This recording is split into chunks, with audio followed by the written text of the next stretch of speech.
All right, everyone. Good evening and welcome to the High Speed Internet Subcommittee meeting for Tuesday, February 27th, 2024. Time is 6 o'clock. We're here in the Select Board Conference Room. This meeting is being held in hybrid fashion, and we have members in person and in Zoom. And why don't we do a roll call? We'll go around the room. Doug Moglen is here. Jim Johnson is here. Tom Pollock is here. Marlene Quinlan is here. Chris Boyd is here. And on Zoom, please. Jason Jaguar is here. Ryan Pease. Ryan Pease is here. The beauty of hybrid, right? The beauty of hybrid. Okay. So on our agenda tonight, has anyone had a chance to review the minutes of January the 16th? Or did I just hand them out and that's the first time you've seen them? Or were they emailed to you prior? They were emailed prior, yeah. I did see them. I saw them as well. The only thing that I would point out, and I've not, and one that jumped off me in this paragraph, and I didn't see it in the preceding ones, in the last paragraph, which begins, Doug Moglen stated, second line, Commonwealth needs a capital C. You are correct. Otherwise, it's just a bunch of happy people. So there you go. So is that a motion as amended? Is that a motion to accept as amended? Is there a second? I'll second it. Okay. That's Chris Boyd. And because we're hybrid, we have to do a roll call vote. Doug Moglen, aye. Jim Johnson, aye. Tom Pollock, aye. Marlene Quinlan, aye. Chris Boyd, aye. Jason?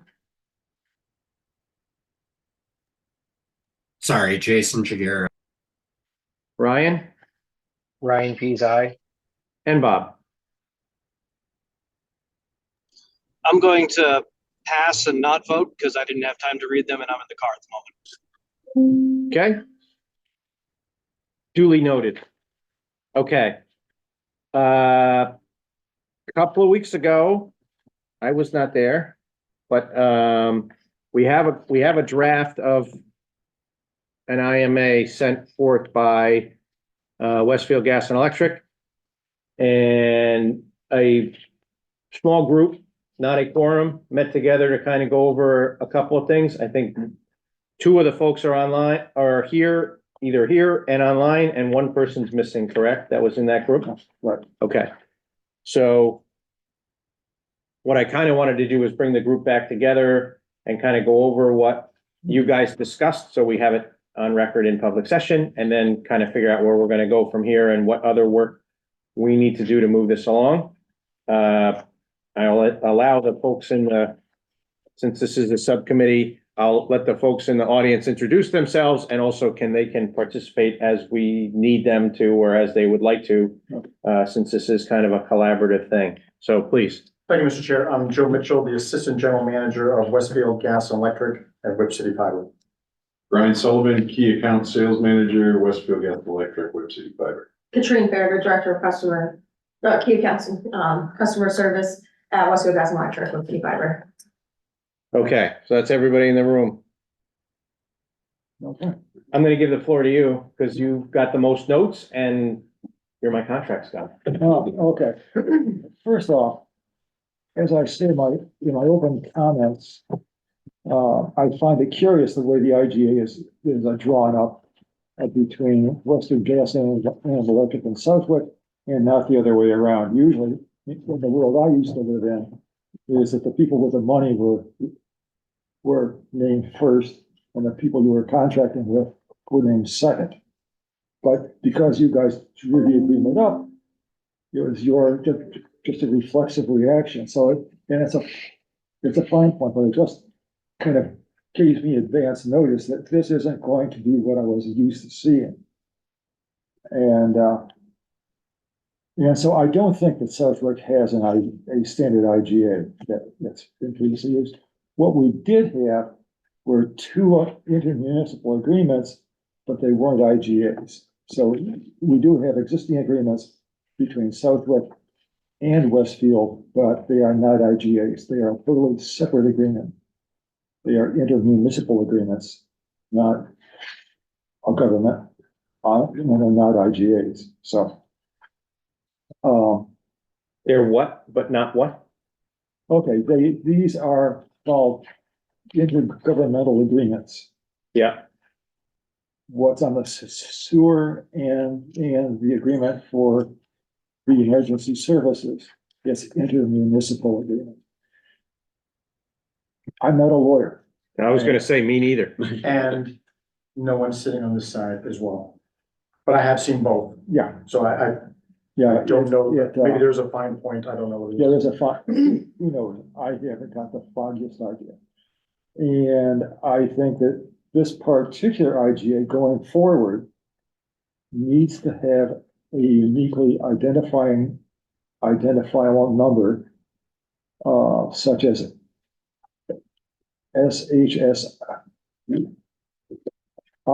number one, meaning Southwick High-Speed Internet, number one, to separate it from what's going to be a whole series of IGAs coming up following this. And I don't know if what's going to follow this is going to be a series of amendments or new agreements. So I have no idea how everybody's council proceeds, but that will have to be clarified. And I think it will need a unique number for you folks in your accounting system and us in our accounting system to keep it separate from others.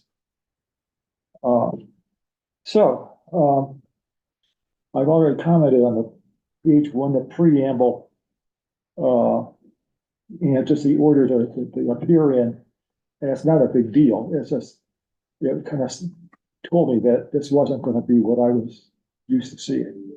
And so on page 2 of that agreement,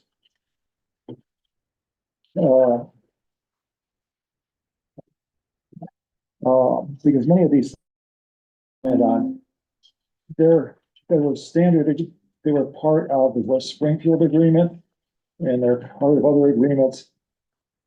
No, and so the fact that they're unsigned agreements, it must be they're out there and everybody nods their head and signs. So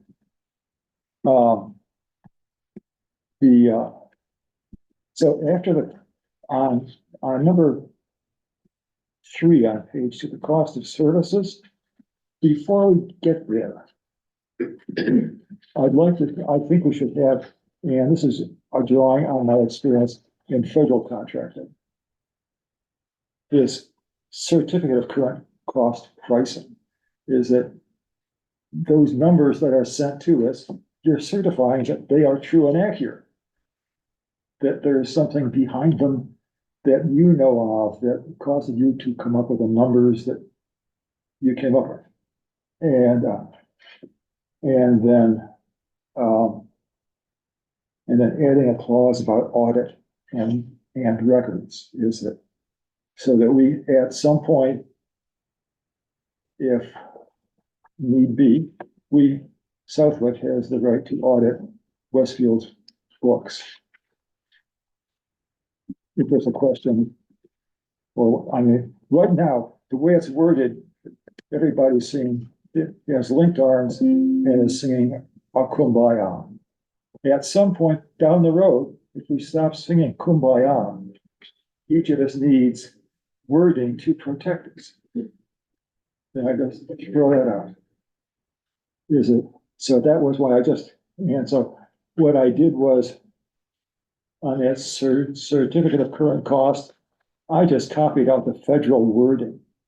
But I'm sure the Commonwealth or whatever state or local governments have their own similar wording,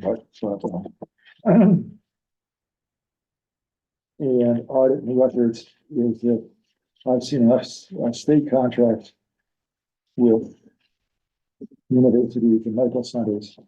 You'll know that there are audit clauses that the Commonwealth has. So. Jim, where is that exhibit B budget you're talking about? Or Where? where's that example? You said you. What are you looking at? Page 2, Article 4. Oh, we're not there yet. Oh, I thought we were.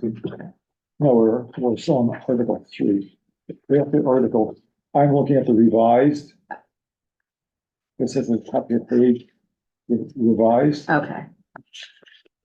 I'm not, okay. I got it.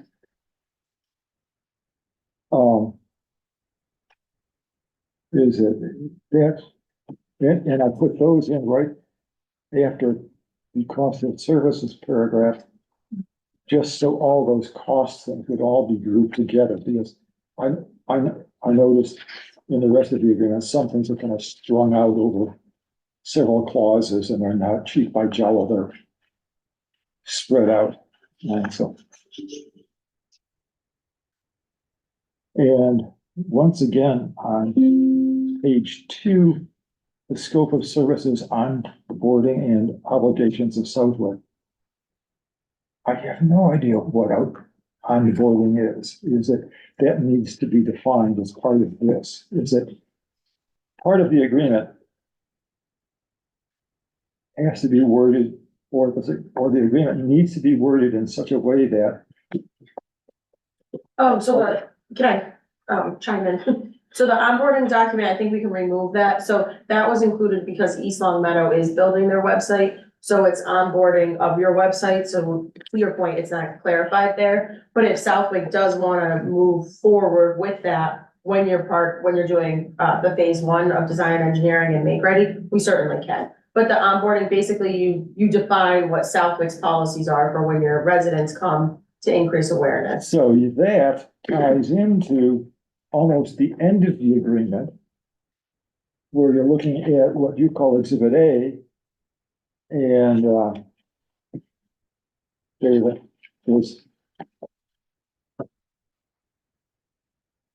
there's the wrong one. There's on the, which by the way, Exhibit A needs to be cleaned up, and I'll get into that later. But the last thing on page 15 of the agreement is that the website, town of Southwick, blah, blah, blah, blah, blah, blah. And this is the onboarding stuff here that's alluding to that, I believe. Page 15 of the agreement. Oh, yeah, so that's for the website. Down at the bottom. And that's all about the onboarding, right? Yeah. So, Can you explain onboarding? So onboarding is how we build your website for the Whip City Fiber. So it's whipcityfiber.com/Southwick. So the agreement basically says for your residents and your commercial businesses, how do you want us to treat your particular customer when your network is up and running? Right. So when you're ready to release those customers. So some towns you put the price to be determined, but then basically that's how we build the website specific to Southwick. But it's really onboarding of your subscribers. So is that all the way through through installation? Yes, Okay. So you're talking about onboarding of Southwick residents and businesses, not onboarding of the town of Southwick into this program. correct, yes. okay. So I guess I'm making my comments in the hopes that town council will be taking the ball here and running with it and negotiating the terms. Yep, Okay. So, or at least making sure it's Yeah. covered. right, Right. all right, so, then we can just, So that website would be done as the network's being built, Or if you or would it want, be towards the end? it would be ahead of time. Ahead of So time? it depends on what, so West Springfield is up and running their website. So if you want to draw awareness and then basically have a platform to see which customers are interested. But then as you make policies changes, so say to Tom's point, it's version 1. As of today, this is how you want to build your website. But then we have everyone sign off on version 2, version 3. For instance, you might allow all the residents to sign up for a free install in an initial period. So it's like quarter 1 to quarter 2, but quarter 3 and 4, now they have a $99 activation fee. So that's where we have different versions as the policies change. We Mhm. refer to it as the onboarding document. It is confusing, because we are doing it kind of piecemeal. That typically is in the internet service provider network operator agreement. But towns have asked to build the website during this first So phase. in 25 words or less, how would you define onboard? The ability for residents to show interest in becoming, Yeah. on Southwick Fiber. It's not bad, way under 25. Right? Remember, you're looking for a certain take rate as you're going along. Yeah. And as this is getting engineered, you're gonna have people wanting to show their interest, and that's what the onboarding is gonna show you. And then use that to, To see if once we they're- get built, activate it, To see who wants to get on board with it. get on board, that's right. You don't want them calling town hall and asking, your town administrator, hey, I want to do this too. Yeah. We have a website, it's on board. Just so you know too, what Katrine was saying regarding, the operations part of it, usually we do one contract, that's the whole thing, but you're doing it in phases. So we don't wanna cut anything out of your first phases that will hurt you later on, that we didn't do here. Right. So onboarding is one of them. You So- want the residents to understand their opportunity to show interest. So that was exactly my next question. How many contracts are we going to execute, or how many intergovernmental agreements are we going to execute? In our world, as few as possible. Oh, So believe me, this I'm with could you. go from this contract, and then the next one would be build out, operation maintenance, activation, everything else, It would be an one amendment. other. It would be an amendment to this. That was a good question. I'm not sure how you'll wanna do that. Will it be, we would prefer, I believe, an amendment to this as opposed to a completely new, Right, that way, IGA. if it was an amendment, then you wouldn't have to reinvent all That's the right. fine we print. wouldn't have to go through this part again. So it would be an amendment to this, and it would be the next phases, which will be Yeah. construction and activation, and then customer service, billing, everything else. So, Now, is that, those last three things, are those part of the internet service provider agreement? Yes, so if you were to do it in phases, so how we did it with the community partners, this would be phase one and phase two, the design and engineering and make ready administration, and then phase three would be procurement and construction. And then phase four, in essence, would be the fulfillment that Brian's mentioning of service, onboarding your subscribers, and then going through the billing process, doing the monthly billing, terminating those customers for non-pay. And then part of our whole agreement with the network operator, internet service provider, we do add additional services such as DigSafe, managing your DigSafe. That's 811 for your underground services, engines, which we'll go into more detail, but National Joint Utility Notification System. So it is a much larger agreement, but we can certainly, with the other towns, we did do an amendment. So it's amendment, here's your original agreement, amendment 1, 2, 3, 4. So can we just back that up, because I can't type nor think that fast. So phase one was design and engineering.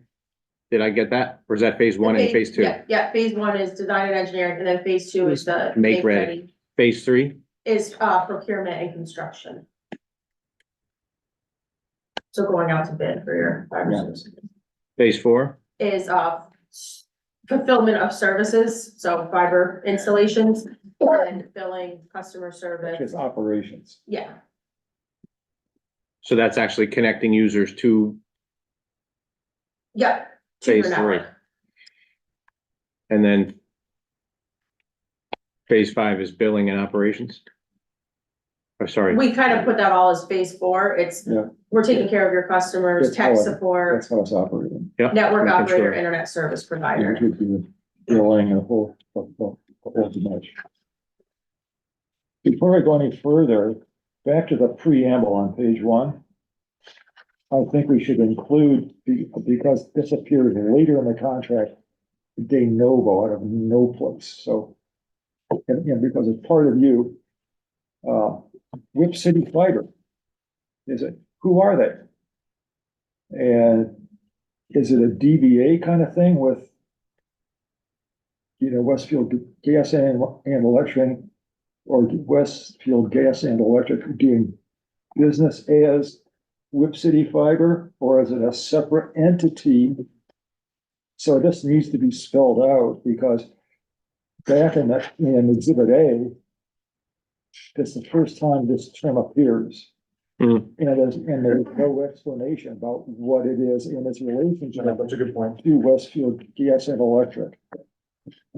So if you could somehow massage it so that, and I think the earlier you define it, the better off. Because then everything else kind of follows off of that. Absolutely. So we are Westfield Gas and Electric doing business as Whip City Fiber, but just so you know, it is 3 separate entities, gas, electric, and fiber. But then we can certainly define that and spell it out early on in the Yeah. contract, to your point. Yeah. Thank you. And so. Then, still on page 2. Article 4, scope of services, we've already done that. And, and you might add, and we might add there that, add wording to the effect that the cost of such services is detailed in Exhibit B, the budget. Because this, I mean, this got really fuzzy as you go into this. It's, the Exhibit A starts out,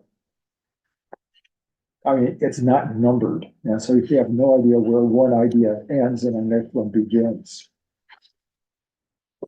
So if there was a way to enumerate things in Exhibit A, because of the budget is,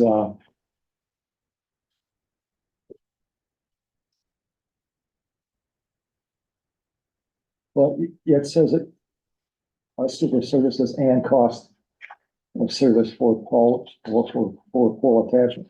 So I guess that is budgetary stuff in it. So, I was confused. It's like a grocery list of stuff and I have no idea what goes with anything else. And so I just wanted to, that's my comment about the whole exhibit, is that it's just a grocery list of stuff. I have no idea what's related to what. And maybe the folks who know something about computing and internet stuff know this, but as just a contracts person, it just looks like a grocery list. And I have no idea what's related to what. You'd like to see what aisle it's in. What? You'd like to see what aisle it's in. Yeah, right. Yes, what aisle is it in? So, on page 3, Article 7, which is billing. And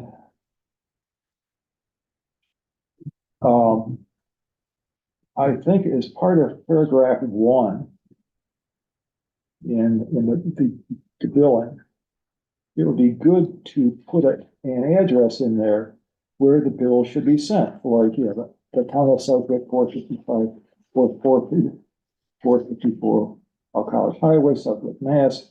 Attention, high-speed internet administrator. I mean, if we send it to the town manager, it goes into his inbox, and because then, and this ties into what I was. I'm assuming billing's electronic these days. So you can pay by check, so you will get notified electronically, as we'll get a paper invoice for the town. But to your point, we can certainly send payments to PO Box, and then where we need to send payments to the town of Southwick. Yeah. But you And can pay with check or online, however the town. No, but I mean, how do you invoice your other towns today? Electronically? Or do you actually print and mail? Printed mail. We send both. Yeah. But some people want paper copies, Sure. but your subscribers are all online. You're right, I get it. And Mr. Johnson will have to figure that out. Talk to accounting and figure out where they want the bill sent. Because it'll probably come to the municipal light plant, which is the technical entity that's gonna own this. for the town of Southwick. Right, and so, okay, But that's a good point. then in paragraph 2, line 1, it says Southwick will pay WG&E for its invoice costs of the specific work within 30 days. I would like to change that to within 30 working days. So that if you have a weekend and a holiday in there as well, then it's, I mean, having lived in this kind of a world in the past, sometimes 30 days gets chewed up with the most crazy stuff that you have no control over, but next thing you know, you're behind the wheel, or you're darn near under it. And so changing it to working days, 30 working days. What's the time frame that bills are normally paid? Within Here or in close town. to terms. Within or close to terms. And there's most of your agreements with other municipalities, 30-day terms. Yes. Is the town able to get the bills out that fast? Probably not, but they're probably used to not But I getting paid guess- in exactly 30 days either. I'm not throwing accounting under the bus, but I mean, Well, I'm just saying It's if just- we have to go to war, I don't know if Southwick does it, if they have to go out to warrant and all that. we go to warrant and the chairman of the board of selectmen comes in every Wednesday and dutifully signs the warrant. Sometimes it's a day late, but that's not usually the case. It's just a general. I I just threw in working. yeah, Because that's what I did in my previous life, That's no problem. is I'll always give said, authority for that. always said We'll let that. working rather she said than. 60 days. But to add to what Tom was saying, so at the beginning, we did have kind of a delay, but it was just getting everyone in the process with the Yeah. warrant and all of that. After that, we sent an email the same day, just to whoever, so it's just literally Yeah. through Outlook, the same day that we're popping the invoice in the mail. So then it is within the 30 days, but at the beginning, it could go to 45 or 60, but at that point, we're communicating with you, you're letting us know Yeah, whatever's Right. taking place. And I would actually make that, if it were me, Mr. Johnson, I would make that either a schedule or an amendment, because that be subject to change, right? If they might have an address that they, and I don't know the answer to this, we'll get it for you, that they receive their bills at, you know? And then if it ever changes, you don't want to have to go and execute a new agreement because we changed our system and we want you to send it to Munis at something else, right? You just make it a schedule. And, you know, key contacts, it should be one sheet with all of your key contacts, key emergency contacts. Whenever anything changes, you update that schedule so that everyone's in agreement. It becomes part of the contract, but you don't have to renegotiate a contract because a contact changed in there. You know, eventually we're gonna have to have, I don't want to go too far off the path, but we're in the process now with legal to go and complete the formation of the MLP.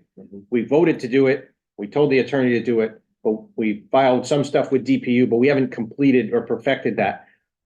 We also are going to have to name what is the MLP. For now, I'm assuming it's going to be the select board. Will it always be the select board? I don't know. But that would be something subject to change in that exact thing, right? So that's how I would approach it. so, then moving on to page 4. And article 10, exclusivity.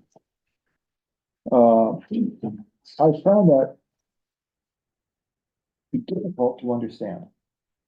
And perhaps it needs to be reworked, especially, the last sentence. I'm not sure what it's accomplishing. However, the town of Suffolk is not obligated under this agreement to construct any such fiber optic system. What? So- I just don't understand the last sentence. So if you go through the design and engineering and the make-ready process, once Eversource, the utilities get the make-ready cost back in Verizon, you may decide you have your design and engineering done, but the town of Southwick may decide not to move forward. So we're saying you're under no obligation to construct. We can certainly change the exclusivity, but basically we want to make sure that we're partners and then ultimately become your internet service Right. provider. I can appreciate that, yes. So, so I don't know if there's another way to rewrite that paragraph so that it's clearer. It sounds like there's a lot of moving parts, but it doesn't seem to go anyplace. We can certainly, And that so- would be our takeaway to get. So, okay. An attorney wrote it, that's. Yeah. Yeah. That's been one that we've had to work on because of towns getting to certain points where they may change direction and not move forward, others that, you know, so we're looking Yeah. to cover the town as well as cover Right. the genie at that point. Yeah. All right, that was my only comment about that, and so on page 5, article 11, top of the page, ISP, no subscriber costs. And we certainly don't mean no subscriber costs. So I have no idea what the NO means. That's our fault. So that's the network operator to define that. So the ISP is internet service provider, network operator, but we didn't define that early on in the.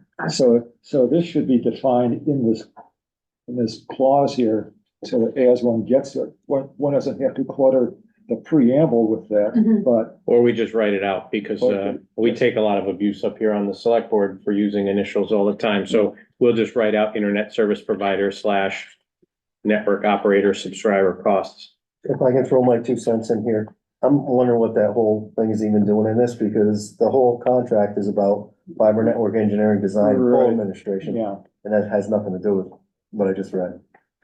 So the town, we did include it, the town of East Long Meadow requested that, that we negotiated those terms and that was included for this contract. And as Yeah, we had talked about putting this in the second agreement. okay, because as I said in my closing things, in my comments, is this referring to a future agreement? Which it seems to be. If so, this article should be deleted as irrelevant to the purposes of this agreement. Yeah, we had And- talked about taking And this, then when we do an exhibit B, which would be some other point further on down the road, then we would add that wording as part of exhibit B. I don't see an issue on our, we'll Okay. take it back, but that was requested from another town. So that's, we just kind of send you what we did with previous towns. Let me play devil's advocate. I'd much rather have something in here as a starting point, because if you go through the process and spend a cajillion dollars to build a fiber network, and then you go to execute the contract, and it's suddenly $45 or $80 or some other number on the internet cost, then we should probably have something in there, As a placeholder? either as, use this as a, I don't know what you use it, as a cap or as a starting point, but you know, because once,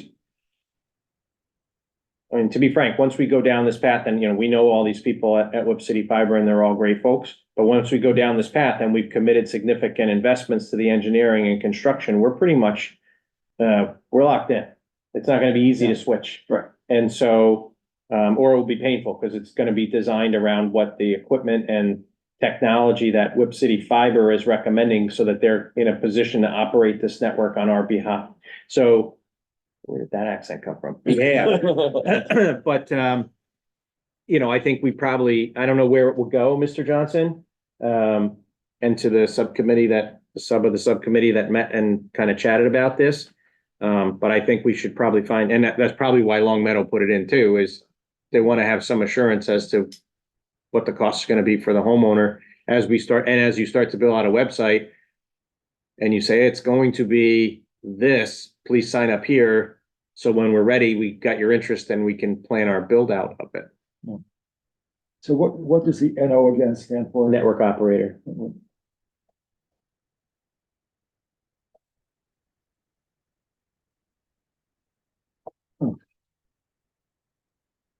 And so we feel these numbers will be good 2 or 3 years down the road.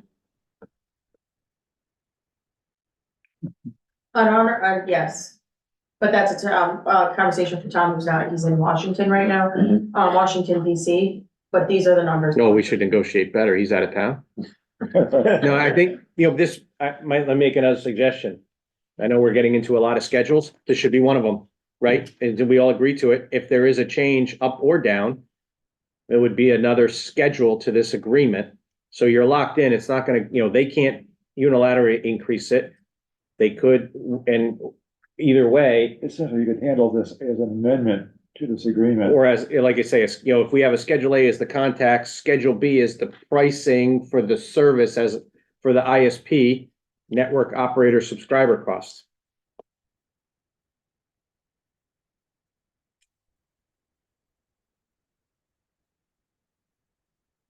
Also in here, we Go ahead. weren't interested in phone, were we? I think we could come back to that under discussion as we move along. I think you price it in because then you have the price. If you offer it, you offer it. If you don't, you don't. And, frankly, I think what I think is irrelevant. That's a topic for a different day. Topic though, you don't, just a suggestion from our side is you don't wanna eliminate it now in case it's something My point. that you do want. My point. It's, We probably have 40% of people on phones. you'd be 40%. surprised how many people end up in actually small business and everything like that would be something like that. So have it in there if you never use it. My no point, harm. exactly. And the same thing on the, and we'll carry this to a future discussion because it's gonna be in a schedule. I want to understand and delineate a little bit more what commercial looks like and how that works. Because, I think the business community is a big part of all of this and having them to be able to be on this service. And, I'd like to take a look at how you price it in Westfield and other communities. This says active commercial subscribers greater than $140 a month, and it's just the cost is 20% of the billed monthly cost. Okay, great. But I'm assuming you have tiers and whatever else. And I don't know if we need to delineate that here, but that's just something for further discussion. Because I'm sure the install fees are way different for commercial because you never know what you're walking into. And everything else. But I think this could be just a schedule. So I don't know how many schedules we're up to, but A is a contact sheet or, important information for the town and for Whip City. And Schedule B is internet service provider, network operator, subscriber costs. That's my proposal. Okay. The other thing I just wanna mention about the phones is you've got Comcast, they're offering phone service now. If someone wants to switch, that may hold them from switching because we don't offer the phone service. I guess. No, that's true. Good a time as any to have the conversation, I guess, but I think, and you guys are offering an UMA service, right? I mean, you can go to UMA and pay a certain amount per year. You can go to Costco and buy the starter kit at Costco, plug it in. This is the one throat to choke, right? People that get the triple play from Comcast, it's the same, or from any provider, this is the easy button. While you're ordering your internet, you get your phone, they'll port your number, all that. If you don't want to do it that way and you want to do it either less expensively or on your own, you can go to uma.com or any of the other people that do this and they'll port your number, but you have to go through the pain and suffering of doing it. So. And that cost is just a pass through. We don't make any money on that. So that's how much UMA charges us. And then some towns just do it as a pass through, and then some might charge $19.95, so you get $7. For your MLP, and then also, part of the mathematics here is the take rate. You want people to subscribe. If someone is cautious or apprehensive, I'll lose my phone, we're just trying to help you get the Agreed. take rate up. No doubt. And we have about 16,400 active subscribers, and I think it's like 4,200 and something phones. When you really looked at it, we were kind of shocked that a lot of them are right in Westfield. Gio, give me those numbers again. 16,000 is what number? 16,400 is how many active internet customers we have with Westfield in our 19 communities. Okay, And then about 4,200. 25%. Yep. And then going to your commercial side, I'll just say it briefly. So basically, if you charge $500 a month, then we would get 20% of that. Yep. And then we would work with you and have a whole commercial discussion. I'm actually surprised how many people are using phones. We were too. And it actually works out quite well. You can port your number, you can add it on your phone and everything. I think it's nostalgia. I'm not gonna lie, I kept my number from when I first moved here on Verizon, ported it to Comcast, and then I have a UMA phone. but, and just to keep the number, I guess, here, I I never my answer the dad- damn thing. Look at my dad, who's 91 years old, and I call him on the cell, are you on that cell phone? So there's a clarity difference. And Sure. also with our Hilltown customers, some of them have really, marginal cell reception up in the hills, so. Yeah. That's a lifeline for a lot of those folks. Fair enough. Carry on, Okay. sir. Moving on, there on page 5, moving on to Article 12, confidential information. It says that all information relating to WG&E that is known to be confidential or proprietary, or which is clearly marked as such, will be held in confidence by Southwick and will not be disclosed and used by Southwick, except to the extent that such disclosure or use is reasonably necessary to the performance of services. Yeah, it sounds nice, but when you stop and think about it, so I propose that as opposed to saying,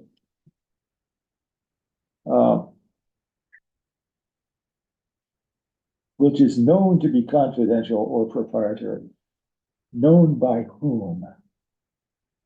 So the way we used to do it back in higher education and all that is that with regard to proprietary and confidential information, it needs to be rewritten. All WG&E proprietary and or confidential information needs to be clearly identified as such in writing prior to disclosure to Southwick. So that whatever we get from who already has the stamp on it, that it's proprietary. You do not put this out on your internet. Yeah, it's not only that, but it's, where it comes from is, as a municipality, as we are as well, a public records request, and you're obligated, because it's a public meeting, and that's why in these documents you can share some of the things like our price to do make ready, or our price per foot on, fiber optic, or our labor rates, that's proprietary, and there are other competitors have done, public records requests trying to get our numbers. And they're gonna use now when they're bidding on something. And recently, so it's one of the municipal light plants here in Western Mass, a case went all the way up to the Attorney General's office and came back down saying, yes, the public records request is under one department of the state and the proprietary information is under another. So it's very recently settled case law in the last like 3-4 months. And we're just identifying that we're kind of telling you, when someone asks for a free, you don't have to hand them the whole phone book. There's a section you can take out, but I don't see any problem with identifying Delineating it and making it where market. those are. Yeah. Right, exactly. I'll give you a quick anecdote in the interest of time. One time and many years ago, a prospective economic development activity was happening in the town, and the gentleman asked me to sign a non-disclosure. And I laughed because A, I wouldn't do it as a town official. B, what do I do with any document that I execute? Is march it down to the town clerk to have it stamped in, which makes it a public record that's totally requestable. So I said, it's the exact opposite. You should ask for candor rather than execute an NDA. Right. But you're right, there are certain aspects, regardless of in town business or what have you, that can be not held to a public records request because it's confidential business information and not relevant to a public records And then request. conversely, in paragraph 2, any proprietary confidential information of Southwick needs to be identified in writing prior to disclosure. Yep. And in paragraph 3, there are, it's like we're looking at a chess game. There are 4 possibilities there. And I think to put them A, B, C, or 1, 2, 3, 4, however you want to enumerate them, but don't make them part of a run-on sentence. It's hard to follow that.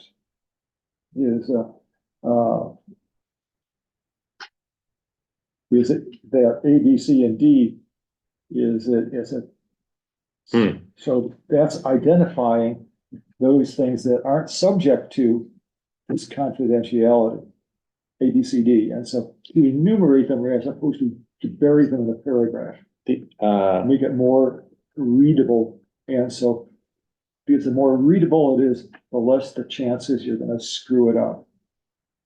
the attorneys will have a field day with this one. I deal with these kinds of non-disclosure agreements and such on a regular basis, and there's clearly settled language on that will get that paragraph fixed up. Now, let's see. And over on page 7. Six. Page six. No, number 7. Oh. Page 7 is that I have no comments about anything on page 6. Oh, It was standard stuff that was found in the Westfield agreement. It was found in the Ocean agreement, it's just kind of standard stuff. Number 7, page 7 is the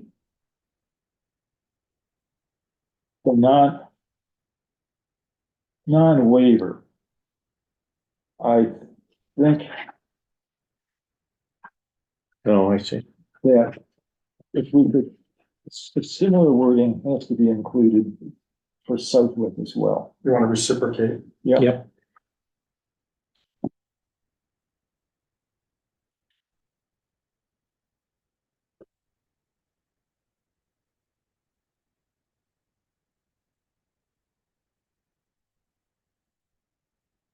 And let's see. Moving over to number page 8. Marginal headings, pronouns. I think we should delete that. Is it? My quick research told me that the language about marginal headings applies to law and bills, not to contracts. Is it?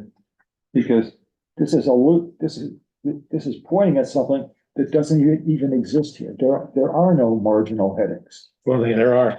In fact, the one thing you called out in the beginning of in the document where we had the NO subscriber, that's a heading. That's exactly what they're saying is, don't read much into It's a marginal heading.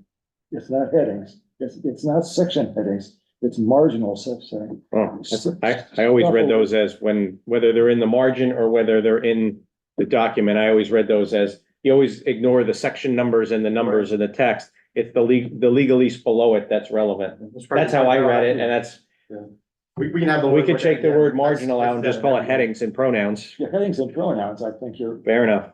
Maybe the word so the word marginal is what's kind Yeah, of, it's gotta, it may not be in the margins, Yeah, just just- headings. Okay. Just delete the word margins. Okay. And let's see here, because when I look at marginal headings, it's stuff that you find when you see the bill written up in the legislature. All the No, stuff that's it's often probably where- applied as a marginal heading, explaining what that heading's talking about. Huh. And, I learn something new every day around here. It's great. okay, and so let's, moving on to page 10. But the insurance is convoluted as, on page 9 as we're going by, as convoluted as it looks. It's in this wording is in every Westfield Gas and Electric IGA I looked at, that everybody signed off on. And so, I didn't see anything wrong with it. Can I ask a question? Yeah. On number 28, does that satisfy your audit? Access to records? Yeah. Hold on. You had in one of your first thing, you had a thing about audit and being able to examine. Did that actually cover, did number 28 address the earlier ask? I didn't. It is supposed to. Yeah, when we discussed the bill in 30 days, right? Now, there was something very in the beginning. Well, he I asked. forgot to where it was, see something about our audit. books I know I- at some Oh, point. yeah. Tom did ask that. Would you see Well, that's an accounting audit. auditing? Yeah, Yeah, And it that's. says what add number- right to audit. I know, I wrote it myself. Add right to audit WG&E books for costs. right, Is that satisfied by number 28? Was that in page one? the page one, okay, right. Thank you. Good, sure. We're going to add wording about this. Correct, but I guess I'm asking the question, does number 28, that's already in the agreement, address that specific issue? There's a relationship. So perhaps that audit and records belongs as part of access to records. Could be a subparagraph to access to records. Okay, Can I, if you go down to the end of that though, it says available at all reasonable times for inspection, review and audit by Southwick or its authorized rep. That's in 29? 28. 28, the last sentence in 28. Okay. Okay, I did not.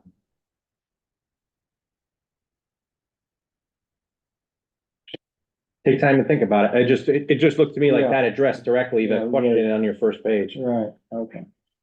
I had glossed that and I had not picked up on that audit. I guess that would seem to open the door to if we had the ability to question the cost. Then, yeah, I mean, then that kind of eliminates that,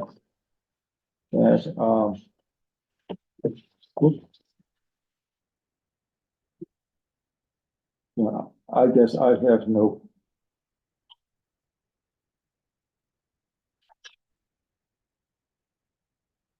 I didn't mean to sidetrack No. everything. I just read that and from the page one, it seemed like it covered what. If Yeah. Scanlon or our auditor wants to audit the books of Westfield Gas and Electric for the billing or whatever, Yeah, that seems like under the Right. contract, we'd have the right to do it. right. Now, my notes here indicate that we should cross-reference Article 12. Should billing be added into that? The wording?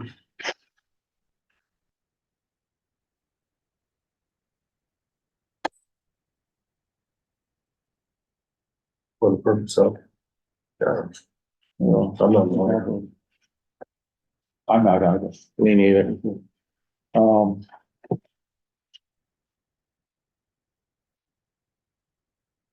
actually, the word records would cover, Cover I believe. So, where was I here?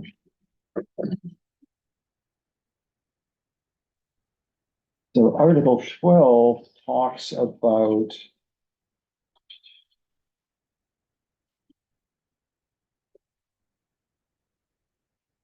come on.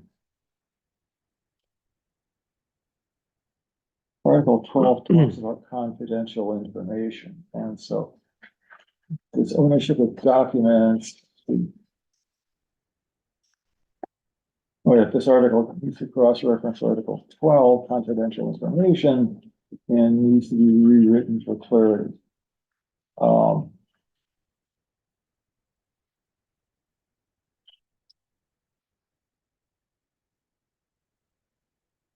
I guess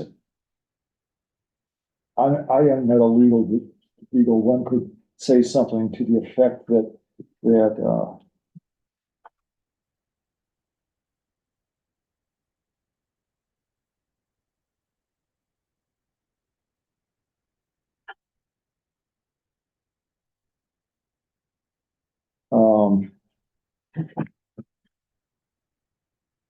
with, not with regard, but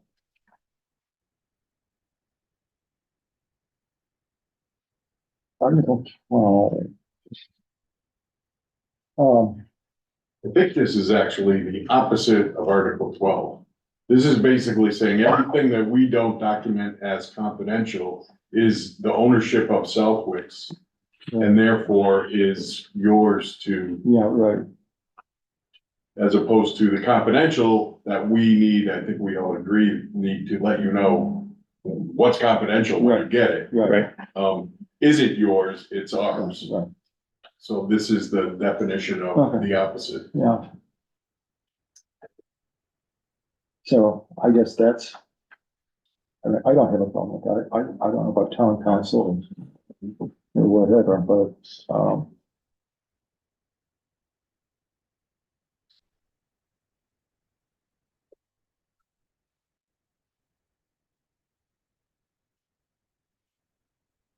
so that's my review of the contract. I think you did a good job. I really didn't have much time to look it over, but Online guys, how you doing over there? Sometimes I forget. I'm still here. Just making I'm sure. still there. I survived somebody flying by at 90 miles an hour that ended up hitting somebody else later, but yeah, I'm still here. Okay, the, You better be careful what you say. Your mother-in-law might be listening. I have to tell you, this is the first time I've used the entire surface of my desk to keep track of stuff, but yeah, we're good with the numbers at the end here now. You know, like a price per poll, I got some questions on exhibit A. Unrelated to this. Yes, you're on page 14. It was in my drawer. what's that? Yeah, I'm on 12, 14, 15. We got all these numbers. We talked about that at the end of the meeting. Yes, to You submit. to figure the these numbers are good until For the They're initial. good until they're not. And yeah, unfortunately, that's not, I'm not being wise. Right. They're changing constantly from the other sources, the national grids. That's out of our control. But these numbers, that you're looking at here are. Doesn't pop up, is it? Are good.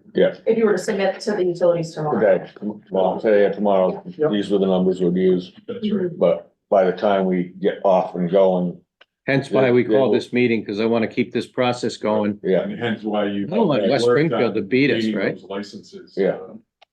To get that. So as looking at exhibit A, the apartment on page 12, that preamble, this statement of work south. And I mentioned it at the beginning is that the nature of the relationship of Whip City Fiber to this project should be spelled out. So this was the first time I saw Whip City. What? And so is it, how do they factor into this? I mean, or are they someone that you guys just send a purchase order to and they do something? I mean, if they're a vendor to you guys, then they don't have to be part of That's this. just an oversight. When we define Westfield Gas and Electric, parentheses, WD&E, we'll add another line that Whip City Fiber Is there an entity of Whip City Fiber, or is it just a brand name operating under Westfield Gas? Well, it's in our title now. It's Westfield Gas and Electric, Whip City Fiber. 20 years ago, you didn't have that. It's just Westfield Gas and Electric. So there wasn't a Whip City Fiber, but it's now the third leg of our table. Gotcha. Division, Okay. Whip City, Westfield Gas and Electric. Yep, thank you. Is that a legal name or? Yeah, and that's not like, no lawyers sitting over here. I know we are incorporated, under the, I'm looking for it, Department of Public Utilities as Westfield Gas and Electric. I don't know if we're actually a DBA, a doing business as, I or think it we is are, because on a, our W9, we just sent it to some town, just asked for it. It says, that may be our name now, or maybe it's a DBA, but So it is another identifier. We'll It clarify needs that. to be for sure. clarified. One way or another, that will be clarified. And so the entirety of exhibit A, it kind of looks like a grocery list that I write to myself when I go to Big Y. I have no idea what went with what. It's just a list of stuff.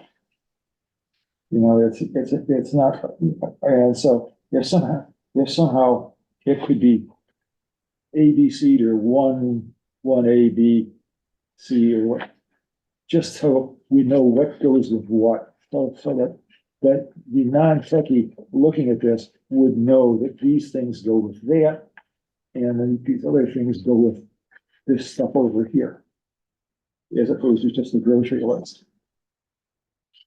So if you go about halfway down page 12, you get to data collection and poll survey. Yeah. That should be one, and then the two dots under can be A and B. Yeah.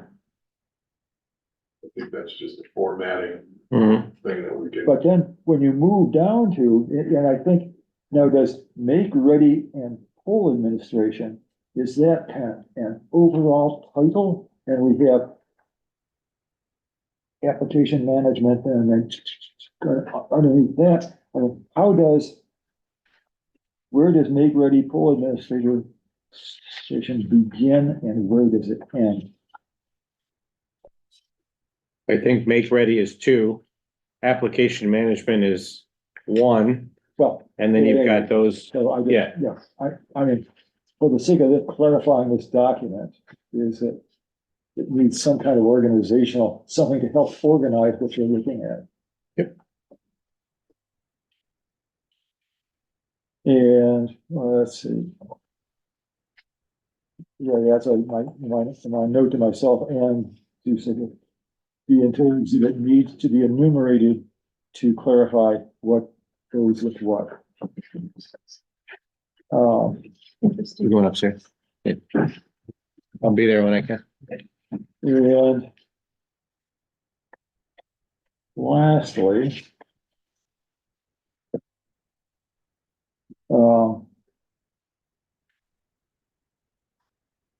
we have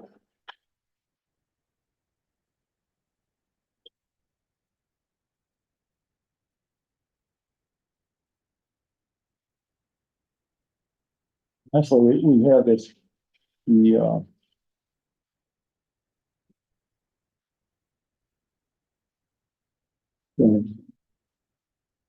all right, they're on page 15. Website dash ton of site links. This, you know, I wrote this in my comments, this needs to be rewritten for clarity and its relationship with the customer relation management system spelled out. The CRM seems to be provided by Westfield Gas and Electric at no cost, or is that what the $500 is? So, Yeah, to set up the initial one, but no, we don't, once we're partnered, there's no cost for the website. so I guess then what's the one-time setup fee of $500? For our marketing team to put together, it takes a few hours to kind of get all your addresses imported, your website, your town specific information. But then there's no monthly charge for the website. So now that would be part of, for us. Very good. That was, I was gonna say. What? That's part of Onboarding. So, but would this Full not be circle. part of a scope of work? Is it, so as one would, is it? If you just handed this to somebody, who would know what one-time setup fee meant?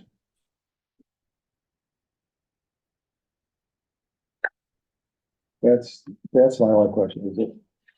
No, you bring up a very good point. Maybe separate that out. I mean, it does look like it's hanging on the rest of it. A little more space. The website, which does these kinds of things, if there's a one-time setup fee of $500 to establish the website. So this is actually part of a budget then.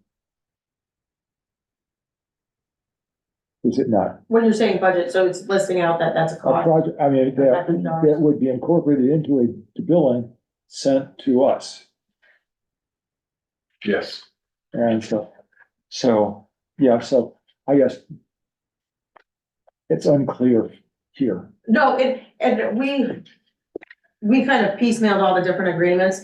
And then, so you bring up a very good point. So we can get that clarified. And for you. so, because that then would actually be part of, there on page 616, the estimated project cost, which I think needs to be enumerated a little more fully than that, so we could intelligently pay a bill you folks sent to us. Is it, so that the billing should reflect what's going on in the bill. So that, 1,500 phone poles, blah, blah, blah, blah, blah, blah, but so. That's the part that's gonna fall under your confidentiality Right. section. That's why it's not included. That's why how to make the sausage isn't here. Mhm. Just the final product is. Yeah. But you will, once signatures are done, you will get the breakdown of how this all works. How many poles, how much it costs per poles, how much the make ready is per poles, what the engineering costs are Okay, so, associated. But those are our numbers that we don't want to advertise to the public. Shouldn't Yeah. we have those before we sign so we can see what we're signing for? Especially since this is I based think- on an estimate and if, I think now that I think you guys are agreeing with the confidentiality yeah, part, you just want it understood. That I think we could give that with the heading of confidential Yeah, information. yeah. So this way here, if all of a sudden, there's 200 more poles out there than originally That's right. estimated, we understand that it's going up because of that. Yeah, That's right. and then it would back into the 4,000, or the 4,134,000, and it would literally add all up. So we have it behind the scenes, so as Brian's saying, and then to your point, we would, when we do the billing, that would be the budget, and then we would deplete it. So once we counter bill, you'll see that number go down, but then if there is 200 additional polls, it's gonna be spelled out as a change order, because now that's impacting make ready, it's impacting what the impact is, and then what the anticipated increase is with the 200 more polls for the Mhm. design and all of that. And the same thing with design as well, as far as aerial underground, you find out there's more underground than Yeah. originally estimated. Yeah. That's right. There's a difference in cost from aerial Yeah. underground design. So say it's 40 miles and then we do the walkout and it's How are you, 40 Mr. miles, 5 miles underground and the walkout's 42 overhead and 7 underground, the change order would define the 2 and the 5 or whatever it is. Just a point of clarity, the folks entering, are you guys looking for the planning board or are you looking for the high-speed internet meeting? Glad I asked. Back to the other end of the building, up one flight of stairs is the planning board. This is the high-speed internet subcommittee meeting. Thanks very I mean, you're more than welcome to attend. Just cross my name. That's sure. They wanna hang out with us. Yeah, I kind of figured, right? Yeah, but. I mean, we're fun, aren't we?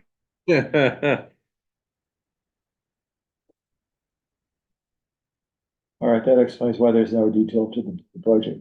And that's included in your monthly, when we email your invoice, you're gonna have that original budget and then it's gonna be all spelled out in an Excel spreadsheet.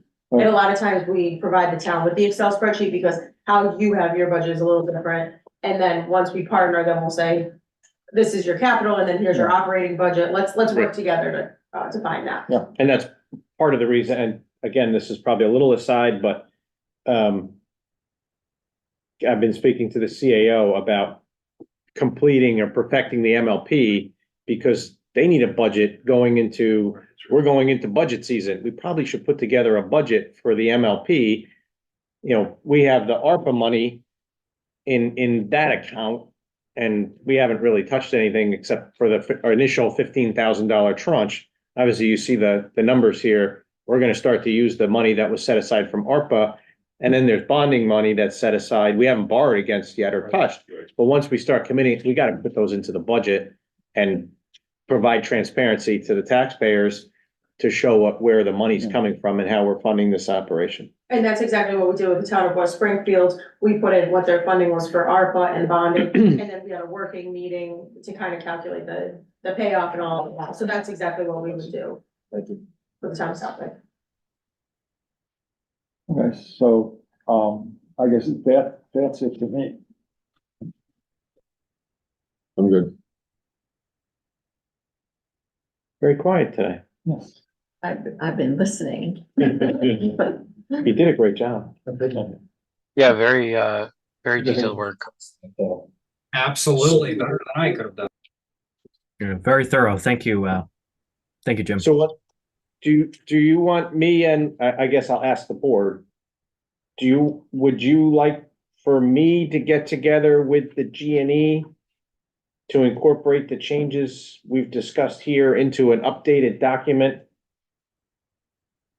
and send it to council, or do you want to come back to another meeting of this board to review? I'd say send to the council. Yeah. So I can work with Brian and Sounds like the a G and E. trust thing. I much appreciated, right? So I can do that, and, we can get together and, work online to finish up let me let this person in, to work through this and, get it to town council so that we can come back to this group in, town council, we'll see how quickly they can work, right? And get back in front of meet this group so that we can approve this agreement. And at that time, once we do that, we'll assume that you'll share the data, the confidential data that's driving these numbers, but then it has to go back to the select board to actually execute said agreement. And, we'll probably have you guys back in for that to just present, and the whole high-speed internet sub to come back in and present that to the entire select board so we can execute and get moving. Sound reasonable? Yes. I agree. Absolutely. Any other business before this board tonight? I just have one quick question. I know the last time we met, you suggested that we, could be looking at funding opportunities. So I know I've done that in the past, and my question is this: if I get information, then what are the next steps? Because I know that there was some information that went from the state to the town about the funding, kind of completing the application. So I'm happy to get the information, but then who do I give it to that somebody kind of can act on it? So with all the information we've had before, I'm gonna answer your question as directly as I can. First is, there is the community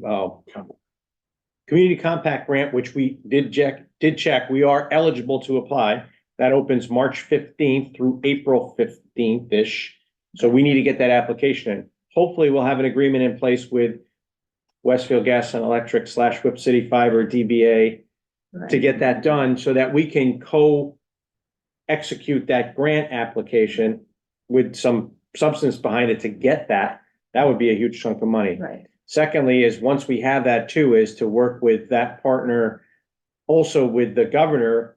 I went, and so did the rest of the select board, and Carl and a couple other folks from town hall. There were numerous groups and subgroups that are going after federal monies, Right. especially around broadband. Jury's out whether we're actually eligible or not, given the service that we have in town today, and whether we're eligible for any federal monies. But Governor Healy has made it her mission to kind of go get all the federal dollars she can, and so we should So is there be talking still to our legislative delegation about that as well. Right, is there still a need to do that? Absolutely. If you see or hear anything, let us know. And it can come through me, and we'll vet it back to this committee to see if there's other, for example, the MBI group. I met with them again at Mass Municipal, and they are spending another several gajillion dollars on another survey. I can't tell you how many double-digit millions of dollars they've wasted on my editorialization on surveys, rather than putting wires in the air or fiber in the air and in the ground to get service going. But, and they're very, very focused right now on surveying and frankly, equity on how to try to understand that, but not providing the service to anyone or helping those entities get to a service level. Yeah. I But, think they said they were gonna use the Yeah, I survey think I information to kind of go forward. and so they took their survey information to decide that they needed to do another survey. But the community compact grant I mean, that should be a ground ball. We should be in a very competitive position to get it. And I've said it before, and in case they ever watch these meetings, you know, we're for a municipal network for the town of Southwick, not just for the additional services that come along it. We've got the cemetery to the south, the town, DPW garage to the north. We've got the library to the east, right? And, you know, and this in the center. Having that grant to help build out that fiber network alone, which the other network will ride on, will be a huge help, huge help. And I That think that's application process starts in 2 weeks, March 15th. 2 weeks. Yeah, 2 to 3 weeks, and it runs for a month. It doesn't A take month. very long for us to apply. And once you start, you have to finish, but, we'll certainly have a meeting well before then. And we'll get authority from this committee and the select board to apply for that grant. I've socialized it with them previous, so they know that that's, coming. And we did check with the community compact folks, because we just got one, a big one for the town on an IT grant. And normally when you get a community compact grant, you're exempt from the next year. But this one is specifically allowed, you can do it in a year after you got the other grant, so that's good. Yeah. So I think that's it. Motion to adjourn, So. Mr. Johnson, Second it. Mr. Boyd, all in favor? All right. Aye. Have a good night, all. Thank you.